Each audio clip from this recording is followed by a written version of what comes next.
दोस्तों, मैं Amit sir magnetism के पार्ट 2 के साथ हम लोग अध्याय 4 गतिमान आवेश और चुंबकत्व पढ़ रहे थे।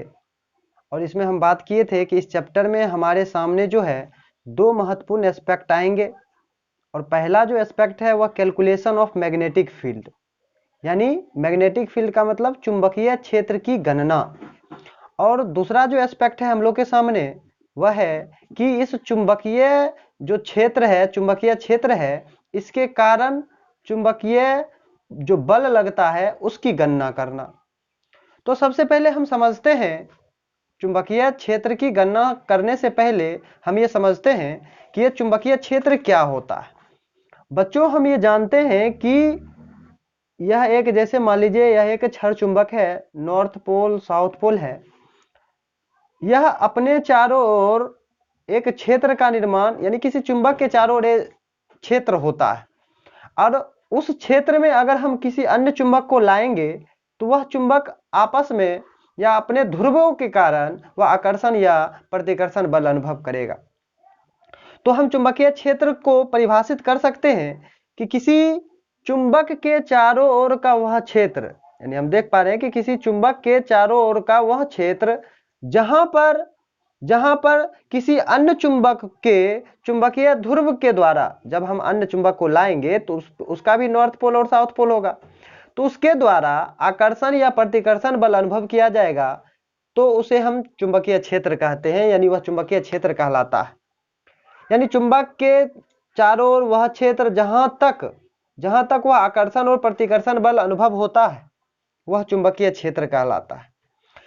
ऑस्टेड साहब के प्रयोग में हम पिछली क्लास में हम लोग ये पढ़े थे कि केवल जो चुंबकीय क्षेत्र है वह केवल चुंबक के चारों ओर ही नहीं लगता है।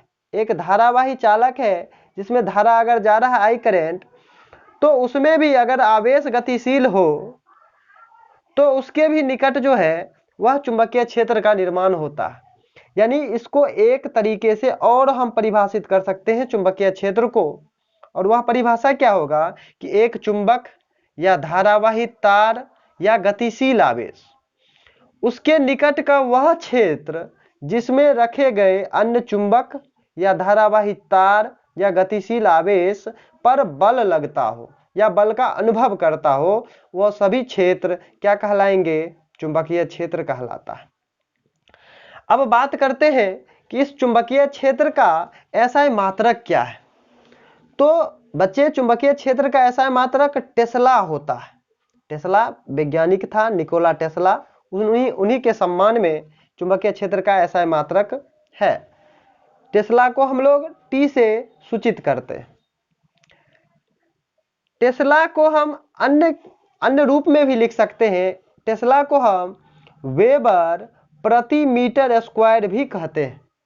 यानी चुंबकीय क्षेत्र का मात्रक या तो हम टेस्ला कह सकते हैं या वेबर प्रति मीटर स्क्वायर भी कह सकते हैं।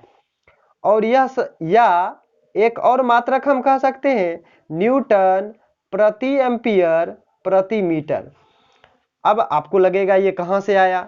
तो क्लास 10th में आप पढ़े थे कि बल, चुंबकीय बल जो होता है F बराबर BIL। बी जहां पर चुंबकीय क्षेत्र है, आई धारा है और एल जो है लंबाई है, एफ बल है। तो यहां से हम बी बराबर क्या बोल सकते हैं? एफ बटा आई एल। अब यहां पर हम देख पा रहे हैं कि ये बल है तो बल का मात्रक हो गया न्यूटन, ये धारा है तो इसके लिए हो गया एम्पियर, और ये लेंथ है तो मीटर। तो हम कह सकते हैं कि एक न्यूटन प्रति एम्पियर प्रति मीटर, इसी को एक टेस्ला भी कहा गया है। यहां से एक बात नोट करने वाली बात है कि एक टेस्ला या एक वेबर पर मीटर स्क्वायर को हम एक न्यूटन प्रति एम्पियर प्रति मीटर भी कहते हैं। तो आपसे इस सभी में से कोई भी मात्रक पूछा जा सकता है, ये इंपॉर्टेंट है, VVI लगा लीजिएगा। अगर इसका सीजीएस मात्रक का बात करें तो इसका सीजीएस मात्रक गाउस होता है और इसका संकेत G। ऐसा मात्रक टेस्ला और सीजीएस मात्रक गाउस, और इन दोनों में संबंध भी होता है। एक टेस्ला बराबर 10 के पावर 4 गाउस। ये यहां से उल्टा भी पूछा जा सकता है कि एक गाउस बराबर कितना टेस्ला, तो ये इधर आ जाएगा बट्टा में, तो ऊपर में जाएगा तो 10 पे पावर -4। ये रिलेशन भी आप ध्यान में रखेंगे। अब इसकी बीमा की बात की जाए तो हम यहाँ पर देख पा रहे हैं कि B बराबर न्यूटन प्रति एम्पियर प्रति मीटर। अब न्यूटन यानी बल का जो बीमा होता है वह होता है mL/t-2, एम्पियर का A होता है, मीटर का L होता है, तो L से L कट गया तो बचा क्या, मीटर, और L तो 0 हो गया, t-2 और A-1।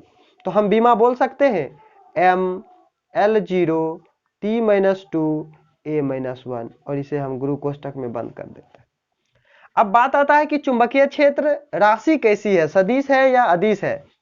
तो ये एक सदिश राशि है न, इसका संकेत जो होता है वो b के पावर में सदिश का चिन्ह। अब अगला यहाँ पर हम देख पा रहे हैं कि एक क्वेश्चन बिहार बोर्ड में पूछा कि 5 टेस्ला वाला चुंबकीय क्षेत्र किसके बराबर होता है। अभी मैंने आपको पढ़ाया कि 1 टेस्ला वह होता है 1 वेबर प्रति मीटर स्क्वायर या 1 न्यूटन प्रति एम्पियर प्रति मीटर।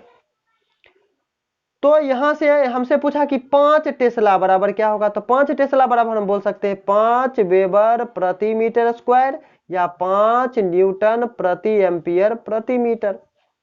तो हमारा आंसर जो हो गया यहाँ पर न्यूटन प्रति एम्पियर में 5 × 10 है, तो ये नहीं होगा, ये भी नहीं होगा, तो 5 वेबर प्रति मीटर स्क्वायर।